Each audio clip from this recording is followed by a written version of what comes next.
네, 파우스나 성경 영성책 172페이지 하단 부분부터 살펴보겠습니다.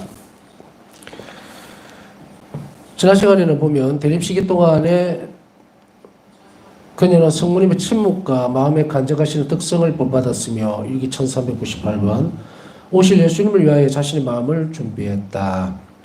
대립 시기 동안 파우스 성녀는 성모님의 침묵과 또 마음에 간직하시는 특성을 본받았다라고 얘기했어요. 이 대립 시기는 이제 성탄이 거의 다 돼가지고죠. 성탄 예수님 탄생이 다 돼갈 때에 성모님의 어떤 모습을 우리가 잠깐 본다면은 굉장히 많은 것을 가지고 간직하고 계셨을 거라는 거죠. 알다시피 성모님은 예수님 탄생을 기뻐하시면서도 또한 어떤 두려움들이 있었을 수도 있어요. 두려움이라는 게 뭐 그냥 겁을 내고 막 이런 게 아니고 미지의 어떤 부분이잖아요. 부부가 이제 부모가 되는 과정에서 보면은 기쁘면서도 또 불안한 부분들, 미지의 세계이기 때문에 알지 못하는 부분이기 때문에 그런 것들까지 이제 우리가 짐작해 볼 수는 있습니다.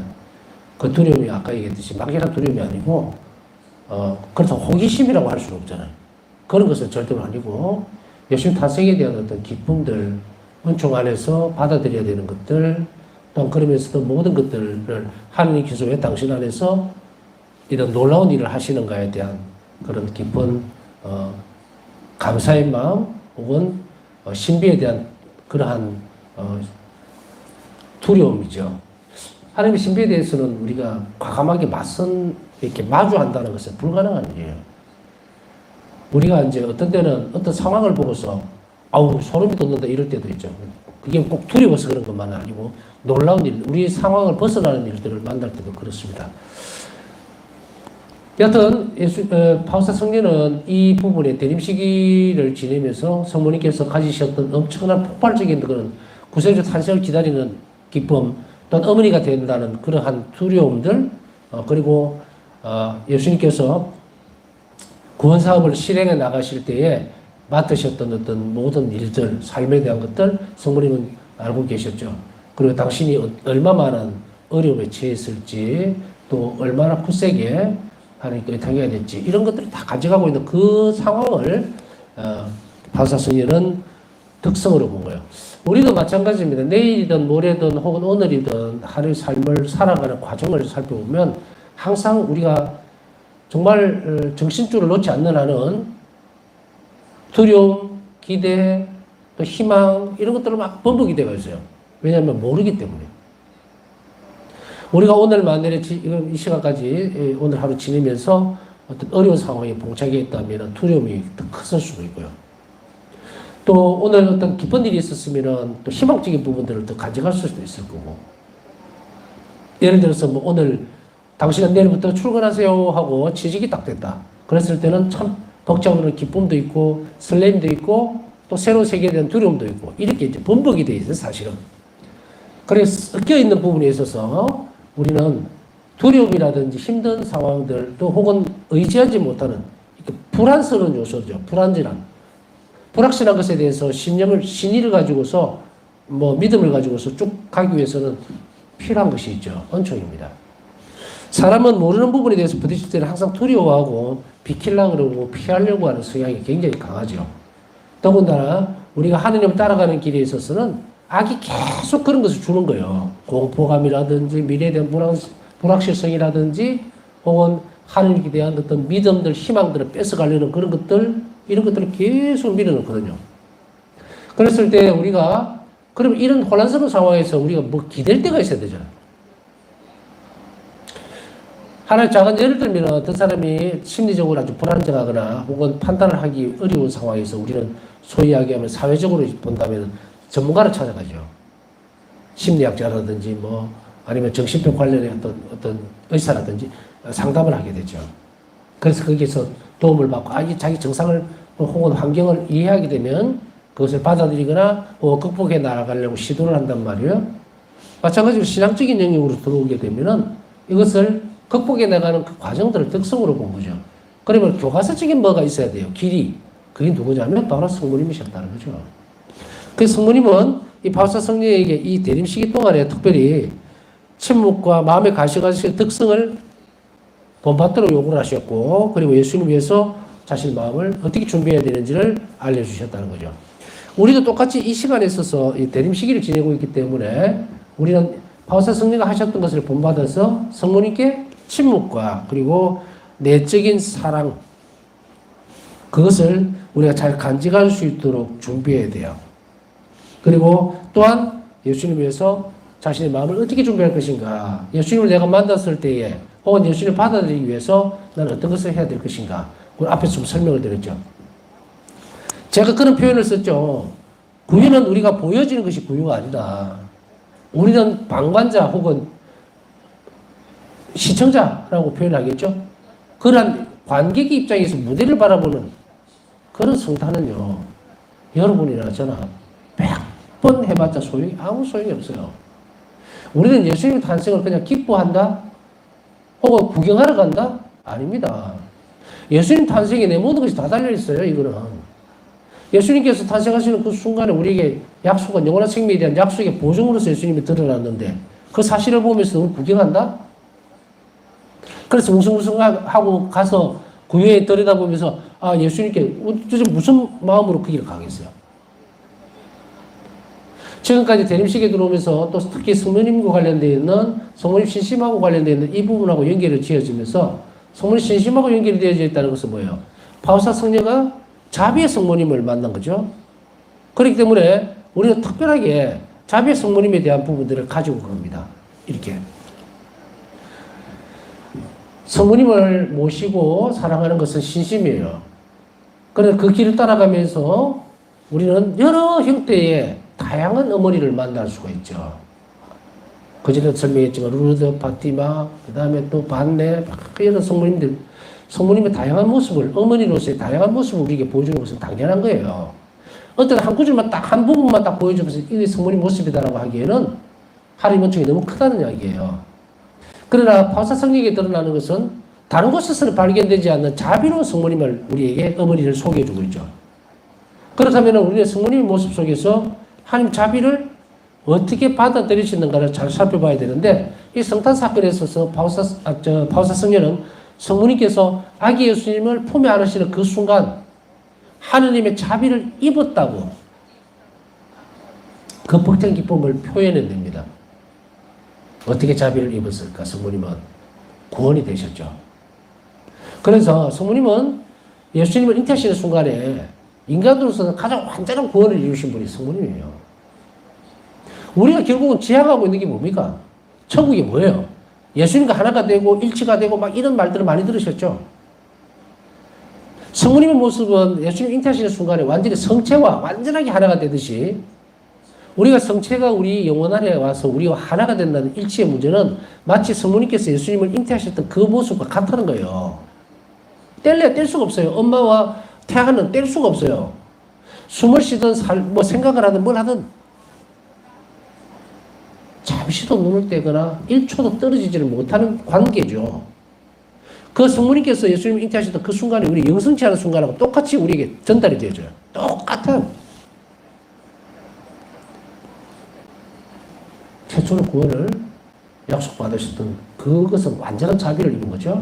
우리가 자비를 입었다라고 할 때 최종적인 자비, 마지막 자비는 뭡니까? 예수님과 하나가 된 천국에 들어간다는 거죠. 천국에 들어간다, 혹은 하나가 된다. 그랬을 때에 우리는 천국은 이제 예수님을 완전하게 사랑하고 하나가 되는, 그것을 우리는 지금 이 땅에서부터 연습하는 거예요. 삶으로 나누는 거예요. 영성체를 통해서. 근데 우리가 성체성사에서 그걸 못 느끼고 또 이런 성탄의 신비 안에서 그걸 받아들이지 못한다면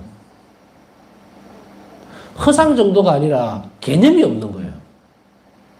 천국에 대한 개념도 없고 영원한 생명이 나에게 무엇을 의미하는지도 몰라요. 그게 진짜 좋은 건가? 영원한 생명이? 그죠? 천국이 정말 좋은 건가?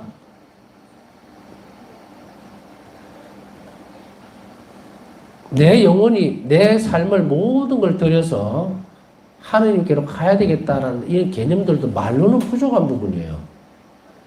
이 부분들을 우리는 탄생하시는 예수님을 보면서 이 땅의 자비가 완전하게 드러났음에 대해서, 그리고 이 자비가 내 안으로 들어오기 위해서 자비 입는다는 얘기죠. 그 순간이 어떤 순간이냐면 성체성사죠. 영성체로 오시는 거죠. 매번.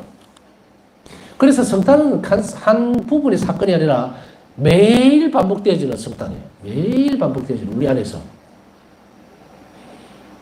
그러기 위해서는 우리는 무엇을 본받아야 될 것인가? 성모님과 예수님은 하나였죠.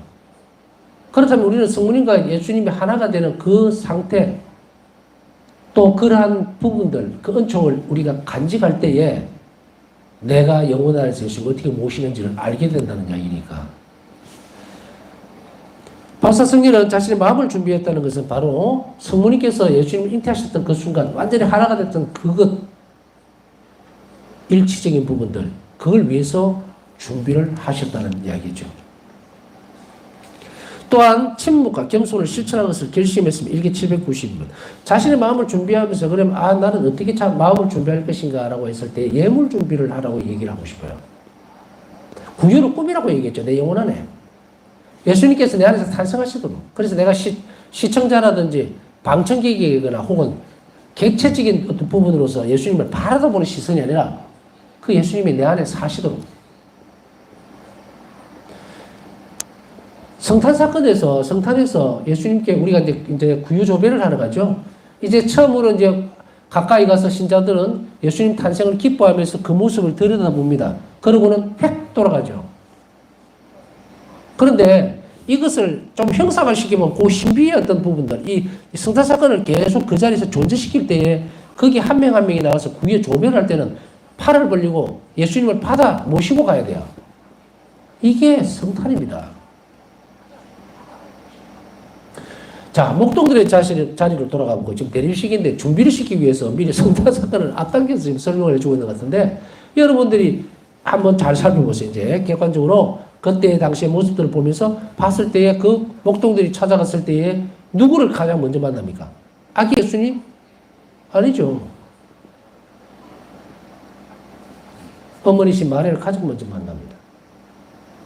그랬을 때에 그 어머니는 목동들에게 누구를 보여줍니까?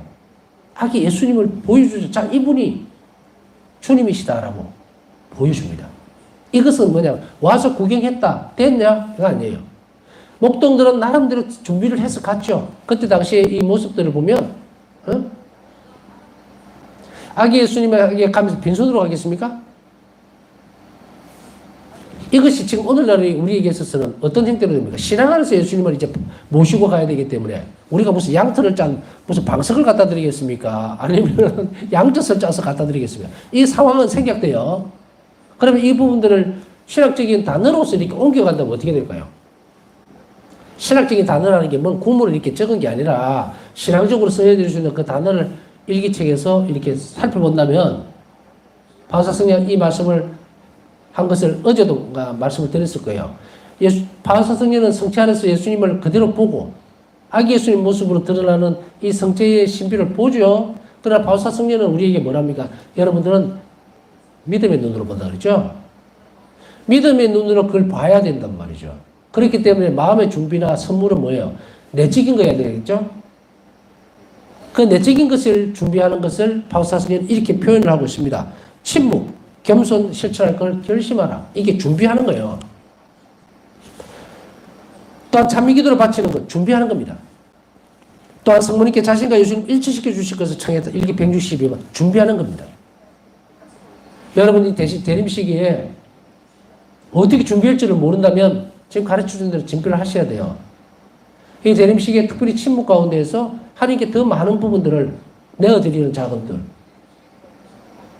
여기서 침묵이라고 하는 것은 입을 딱 닫고 있으라는 얘기가 아니고 내적으로 하나님과 더 가까워질 수 있도록 다시 얘기하면 부산스럽지 않도록 만드는 거예요. 고요하다든지 아니면 침묵을 지킨다, 내적인 침묵을 지킨다라고 하는 것은 우리 정신과 마음이 부산스럽지 않게 만드는 거야. 번잡스럽게 막 펼쳐주시는 세상 걱정에 빨려 들어가고 또 막 시끄러운 음악 소리에다 쿵짝거리고 하는 이런 부분들을 전부 밀어내는 작업들. 이게 내적 침묵으로 들어가는 전초입니다. 지금 여러분이 이 강의를 들으면서도 속에서는 계속 막 딴 생각을 하면서 부시럭부시럭 해가면서 귀로는 듣고 침묵이 아니죠. 여러분들이 강의를 들으면서 이게 집중하는 것도 침묵이에요. 침묵은 하나님께 향하는 인간의 마음이 열려진 마음이에요. 침묵 가운데만 예수님이 존재하신다 그랬죠? 지금 제가 말씀을 드릴 때 뭐 동네 아저씨 얘기하는 것도 아니고 영화 드라마 얘기하는 것도 아니고 하나님 신비에 대해서 얘기를 하고 있죠. 그럼 거기 귀를 기울인다는 것은 여러분이 뭡니까? 침묵 상태에 들어가 있다는 거예요. 그런데 옆에서 부산스럽게 자꾸 얘기해가면서 귀로 듣고 이러는 많은 사람은 없겠죠. 지금 이 시간에 12시인데. 그렇다 하더라도 뭔가 고문고문하면서 자꾸 딴 것을 하면서 귀로만 듣고 뭐 이렇게 하고 있다면 그 사람은 뭡니까? 침묵을 지키지 않는 거예요. 그러면 그 앞에 번 강의 들어봤자 그 영혼의 자리를 못 잡아요. 하늘 원총이 그 사람 안에 들어가서 작업을 못 한다는 이야기거든요. 자, 다시 돌아가서 그래서 이런 마음들을 준비시키고 내가 아기 예수님께 무엇을 드릴 것인가의 문제는 내가 이렇게 구유 앞에다 뭔가를 내는 우리가 구유 예물을 이제 바치죠. 예물적 의미는 우리의 정성의 일부분이에요. 외적으로 드러낼 수 있는. 그 내적으로는 구유를 만들어라는 것이 무슨 의미입니까? 그것은 겸손, 침묵, 가난함, 이런 많은 특성들로서 그 구유를 만들어라고요. 예수님이 사실 수 있게. 그러면 여러분들 구유에 경배를 하러 올 때에 아까 앞에서 말씀드렸듯이 목동들이 찾아왔을 때 성모님은 누구에게 안내를 합니까? 아기 예수님께 안내. 자 보시오. 야 구경 다 했습니까? 구경 다 했으면 가세요. 이랬을까요? 아닙니다.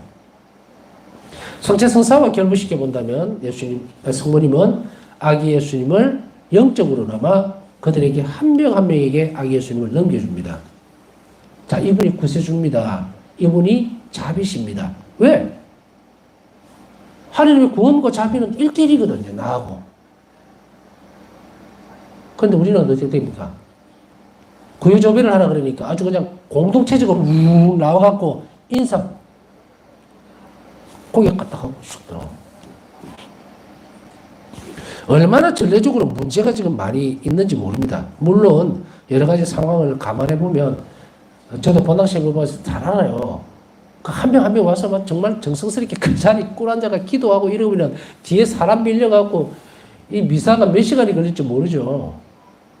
그러나 제가 말씀드리는 그래서 내적인 준비는 고개를 경건하게 숙이는 것만으로 충분하다.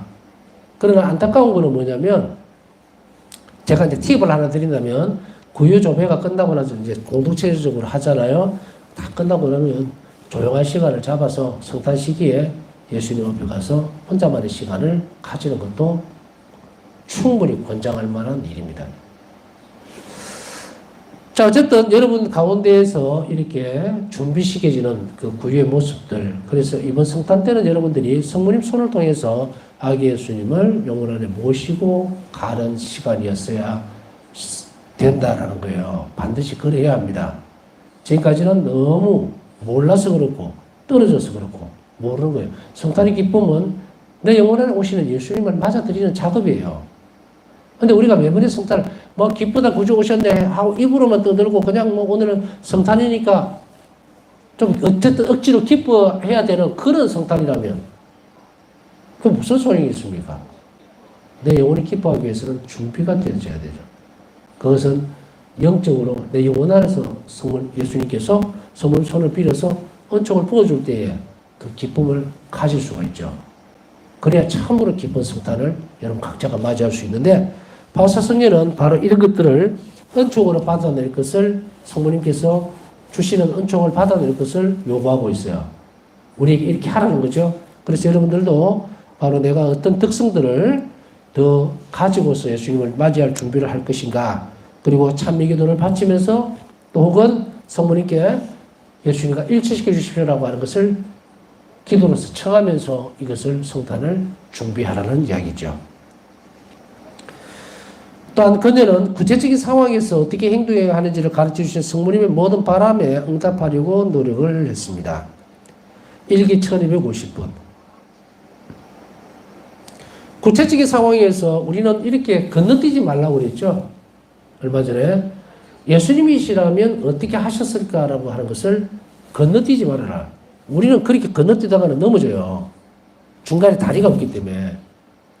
바울사 성령은 우리에게 중요한 부분들을 먼저 선행해서 겪으셨고 그리고 그렇게 하라고 하시는 거예요. 그러면은 우리는 어디를 살펴봐야 될 것인가? 예수님이시라면 어떻게 하셨을까를 먼저 생각하기 전에 바울사 성령은 이 상황에서 어떻게 주님과 협력했는가를 살펴보라는 것이 쉽다는 거예요. 더. 그래서 이런 것들이 익숙해지고 연습이 되어지면 그 상황을 접목시키는 것은 여러 수천 수만 가지가 될 수가 있습니다. 제가 바울사 성령 일기에서 또 바울사 성경에서 인격적인 관계체죠. 인격적인 관계, 사람과의 관계에서 한 가지의 사건을 어떻게 해결해야 되는가를 살펴보면은 우리가 평생을 살아가면서 겪어낼 수 있는 모든 인간관계를 압축시켜 놓은 것과 같아요. 아, 늘 이런 상황에서는 이렇게 해야 되겠구나 하고 분명하게 바울사 성령에게서 예수님의 뜻이 드러나 있습니다. 어떤 부분인지는 여러분들이 뭐 여러 번 말씀드렸기 때문에 바울사 성령가 인간적으로 어려움을 겪었을 때 어떤 과정을 거쳐서 하느님의 은총을 이끌어내므로 인해서 자비로워졌는가에 대한 것은 우리 일기를 통해서 많이 봤죠. 평신도의 방문을 통해서 또 어떤 정말 당신을 방해하려고 하는 그런 병원에서의 어떤 좀 맛이 좀 간 그런 사람들, 내 모습 속에서 난 어떻게 대했을까? 바울사 성령을 봐야죠. 그것을 하면 1번을 잘 보면 2번 1-1이 나오고 1-2가 나오고 계속 일어 나옵니다. 왜냐하면 은총이 보태지기 때문에. 그래서 우리가 인격적으로 또 사람들과의 관계가 힘들어질 때 어떻게 처신을 했는가. 또 적어도 그 일기에서 보면은 요양소에서 뭐 못된 놈들이 바울사 성령한테 막 이상한 행동들 그런 것들도 해나갈 때 바울사 성령가 단호하게 어떻게 못된 인간들에게 대했는지 확실하게 우리는 잘 볼 수가 있죠.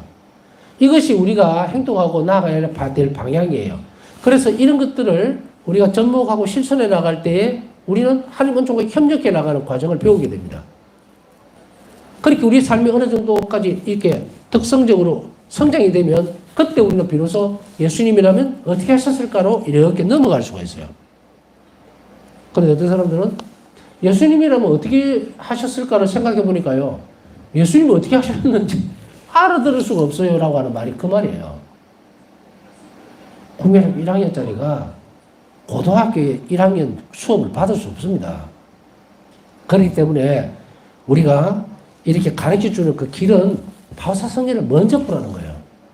그래서 바울사 성령가 가르쳐준 길을 따라서 이제 가게 될 때 어느 정도의 시간이 지나고 어느 정도의 우리가 특성이 쌓아지면 이제 그때는 예수님께서 뭘 원하시는지를 알아듣게 됩니다. 영혼이 성장했기 때문에. 그때 무작배기로 막 이런 과정 없이 그냥 예수님이라면 어떻게 판단을 하셨을까? 저도 마찬가지. 어떤 아주 애매한 상황이나 또 아주 힘든 상황에 놓여졌을 때는 기도합니다. 예수님이라면 이 상황을 어떻게 하셨을까? 계속 자비기도 바치면서 여쭤보고 기도하고 이래도 답이 안 나와요? 잘 못 알아듣겠어? 그럼 다시 포기하고 내 마음대로 하는 게 맞는가? 이렇게도 안 합니다. 저는 다시 일기로 돌아와요. 바울사 성령께서는 어떻게 하셨을까? 또 실제로 어떻게 한 것을 우리에게 가르쳐주고 있는가? 그래서 저는 가끔씩 이게 제 방법이니까 바울사 성령 이 앞에 가서 중개기도를 바치면서 제가 이 일을 알아듣기가 참 힘듭니다. 예수님께서 어떻게 하셨을까를 좀 알 수 있게 해달라고. 그러고 나서 지나면 예수님이 어떻게 하셨는지를 알게 돼요. 그럼 우리는 굳이 내가 얘기를 안 하더라도 누구의 도움을 받았는지 아시죠? 협력관계를 우리가 잘 사용해서 내가 그것을 억지로 안 되는 것을 끼워 맞추거나 포기할 필요는 없다. 그래서 바울사 성령에게서 하는 이 모든 부분들에서 구체적으로 어떻게 행동해야지를 계속 가르쳐 주셨던 성모님 모습들을 보면 우리 또한 이런 상황에서 성모님의 도움을 받아서 나갈 수 있다는 똑같은 그런 계산이 나오죠. 이 말을 모든 바람에 응답하려고 노력했다라고 하는 이 부분들이 지금 내 것으로 들리면 어떻게 해야 됩니까? 나도 이렇게 노력을 하면 똑같은 모습으로 나에게 주어질 거기 때문에 그때는 내가 성모님 바람이 무엇인지를 알게 되니까 지금 당장 이 부분들이 무엇인데요? 라고 물을 필요도 없어요. 드러나지 않습니다. 이것은 여러분들 각자의 노력에 따라서 여러분들에게 성모님이 협력적으로 혹은 당신의 은총으로 여러분 각자에게 줄 것이기 때문에 반드시 준다는 거예요. 그것만 나와 있어요. 그렇기 때문에 우리가 성모님 기도할 때에 성모님께서 무엇을 원하시는지 그리고 어떤 바람, 내가 어떻게 해야 예수님께서 기뻐하시고 기쁨이 될 수 있는지를 성모님이 원하시는 것이 있다고. 나는 그걸 알고 싶습니다라고 청하지 않는 한은 알려주질 않죠. 그럼 지금까지는 어떻게 돼요? 아, 그런 것도 청해야 됩니까? 라고 묻는다면 이제 청하면 돼요. 배웠으니까. 파우스다 성녀의 영성을 살아가면은 이런 부분들이 내가 전혀 생각하지도 못했고 예상하지도 못했던 부분들을 요청하는 방법을 가르쳐 주죠. 그래서 그 바람, 예수님, 성모님 이렇게 하셨구나. 혹은 파우스다 성녀가 이렇게 하셨구나. 모든 바람을. 그 바람이 뭐지? 라고 묻는다면 어디에 답이 있습니까? 여기서 그렇다고 해서 답을 안 줍니까? 답을 줍니다. 여러분이 스스로 성모님 무슨 바람, 나에게 성모님, 어머니는 나에게 무엇을 원하십니까? 내가 어떻게 해야 행동해야만 예수님을 참으로 기쁘게 해드리는지 도와주세요라고 하라는 이야기예요, 지금. 그렇게 하면 그 바람을 여러분 각자 영혼 안에서 알아들을 수 있다는 이야기를 지금 하고 있는 거예요. 자, 답은 다 나왔죠? 내가 어떻게 행동하고 어떻게 더 풍요로워질 것인지 여러분 각자에게 달려있는데 방법은 똑같아. 그녀는 성모님이 요청하신 다양한 지향의 기도들도 매우 열정적으로 수행했다. 일기 1206번, 286, 330, 182번 위에. 여기서 보면은 다양한 지향의 기도들도 열심히 매우 열정적으로 실천을 하셨다라는 건데 여기에 대한 답도 나와 있죠. 일기를 잘 살펴보십시오. 지금 불러드렸잖아요. 여기 보면 성모님께서 뭘 원하시는지. 파우스다 성녀에게 요청하셨던 것은 똑같이 나에게도 요구를 합니다. 파우스다 성녀만을 위해서 요청하신 것도 있어요. 파우스다 성녀만을 위해서. 어떤 부분들인가? 그것은 파우스다 성녀만이 예수님께서 뭐라고 부르셨어요? 자비의 비서라고 얘기했죠. 자비의 비서는 파우스다 성녀 한 분밖에 없어요. 우리는 그 부분들을 따라갈 수는 있어요. 그러나 영원히 세상 끝날까지 자비의 비서는 파우스다 성녀 한 분밖에 없어요. 그러면은 파우스다 성녀에게 요구하셨던 것들은 그 바람들은 우리가 따라오기를 바라는 것도 같이 깔려 있습니다. 복음이라든지 아니면은 우리가 성모님 메시지라든지 보면은 예를 들면 뭐 메시지 파우스다 성녀에게 있어서 전달되어지는 모든 모습들은 뭡니까? 세상에 선포하라는 거예요. 파우스다 성녀가 뭐 당신이 나는 이만큼 정말 큰 은총을 받은 훌륭한 사람이요라고 떠들으라는 이야기입니까? 아니잖아요. 역할을 바꾸어 보면 제가 이러한 부분들을 알아듣고 그리고 이게 이런 의미였구나라고 하는 것들을 긴 시간을 통해서 이거라고 알아들었던 그것을 여러분들에게 전달해 줄 때는 내가 참 잘난 사람입니다. 나는 이런 것도 경험했고 이런 것도 하나님 은총을 받았고 막 떠드는 그런 사람입니까? 아니죠. 이렇게 하면 여러분들도 행복해질 수 있습니다라고 믿기 때문에 가르치는 거죠. 여러분들도 그렇게 하십시오 이거예요. 파우스다 성녀에게서 드러나는 것도 마찬가지입니다. 파우스다 성녀가 받았던 모든 은총들과 바람들, 이게 파우스다 성녀는 우리의 선생님이에요. 가만히 보세요. 저는 이제 자비신심에 대해서 살펴보고 묵상하고 또 파우스다 성녀의 영성을 살아가려고 애를 쓰고 노력하다 보니까 어떤 것이 가장 크게 드러나느냐면 기도의 다양성 문제. 기도의 다양성 문제라는 것은 굉장히 중요한 부분이에요. 우리가 보면 영혼이 자라는 데 성장하는 데 있어서는 너무도 많은 다양한 부분들이 접목이 돼야 되거든요. 이걸 우리는 덕성이라는 얘기죠. 그래서 어떤 때 지금과 그 아주 오래전에 신학교 생활할 때나 아니면 보좌 신부 때에 지금부터 뭐 거의 한 30년 전에 기도 생활하고 지금 뭐가 바뀌었을까 보면, 예를 들어서 묵주기도, 제가 이제 신학교 때 묵주기도 지향을 한 가지밖에 없었어요. 왜냐하면 무사히 졸업하게 해주세요. 무사히 졸업하고 또 그 갈래 안에는 또 작은 소망이 있죠. 학점 빵꾸 안 나게, 제 시험 안 보게, 졸업할 때까지 그거 성모님 도와달라 그랬고, 하나는 무사히 잘 졸업해서 신부되게 해달라. 딱 두 가지만 갖고 묵주기들 주구장창, 다른 것은 청할 줄도 몰랐고 모르니까 안 하는 거고. 그 기도 안에 제가 교회를 헌신하고 성인 신부가 되게 해달라는 그것도 드릴지도 몰랐고, 딱 중국집 가면 그냥 짬뽕만 먹는 습관 그대로만 간 거예요. 근데 이것이 오늘날에 바오사 성녀 영성이라든지 바오사 성녀를 만남으로 인해서 자비 예수님을 만나고, 그리고 자비 신심을 깊이 할수록 너무도 다양한 기도 지향들이 나오게 되고 또 알게 된다는 거예요. 그것이 굉장히 달라진 점이죠. 그렇게 함으로 인해서, 그러면 이 기도의 다양성들을 내가 청할 수 있고 드릴 수 있다면 그 결과의 길 끝에는 누구를 만나게 되는가? 바로 예수님을 만나게 되는 거예요. 아마도 바오사 성녀에게 예수님께서 가장 큰 속성인 자비에 대해서만 묵상하라, 그 신비에 대해서 묵상하라고, 그래야 나를 만날 수 있다 했다는 것을 다양한 기도는 또 다양한 형태의 은총을 청하거나 혹은 우리의 특성을 키워나가는 데 있어서는 많을수록 영혼이 빨리 성장을 한다는 거예요. 왜냐하면 의탁의 태도와 자비의 태도가 커지기 때문에. 그래서 우리는 훨씬 더 이 일을 함으로 인해서, 자비 신심을 깊이 함으로 인해서 누구를 빨리 만나게 되느냐면 우리 영혼이 예수님을 빨리 만나게 됩니다. 그렇기 때문에 계속 강조했지만 하느님을 만나기 위해서는 의탁의 태도와 자비로운 태도를 연습을 해라. 실천적으로 계속 빨리 하는 사람이 예수님을 빨리 만나요. 우리가 어떤 부분에 있어서는 뭔가를 이렇게 하고 저렇게 한다고 해서 다 되느냐, 그게 아니고, 덕행은 끊임없이 인내롭게 많이 할수록 예수님을 만납니다.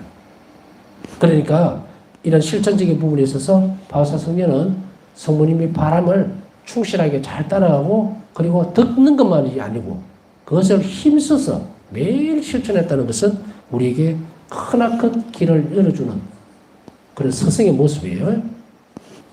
바오사 성녀는 덕성을 실천하고 예수님과 함께하는 삶을 살아가기 위해서는 현실적인 은총이 필요하다는 것을 알았습니다. 그래서 그녀는 필요한 은총들을 얻을 수 있도록 도와주시기를 하나님 어머니께 자주 청했습니다. 그럼 은총을 얻기 위해서 어떤 기도를 받아야 될 것입니까? 라고 물을 필요는 없어요. 바오사 성녀의 9.1기도 책을 보면은, 그리고 자비가 풍성하신 하나님 책을 보면 넘쳐납니다. 어떤 은총을 우리가 받을 수 있는지 그 기도를 열심히 바치시면 되죠. 이렇게 우리가 청하지 않으면 우리가 내적 삶을 살아갈 수 있도록 하나님은 도와주시지를 않습니다. 가만히 있는다고 해서 도와줄 수 없죠.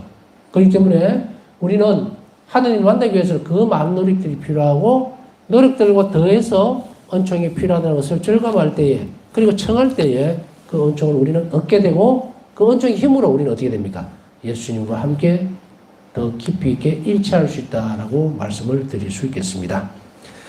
남은 시간 묵상하면서 오늘도 또 자비를 청하는 청원들이 많이 올라와 있습니다. 함께 기억해 주시고 남은 시간 묵상하도록 하겠습니다.